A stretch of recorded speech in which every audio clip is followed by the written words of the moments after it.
Hey guys, welcome back to my channel English with Zuni।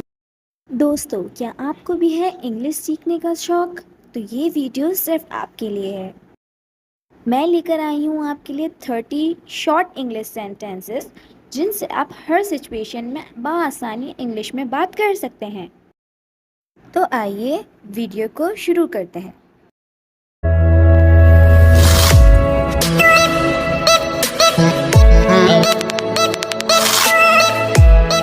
You will make me mad.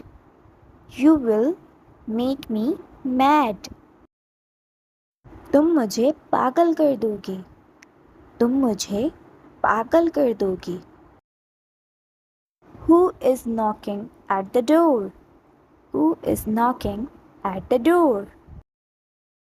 दरवाज़ा कौन खटखटा रहा है?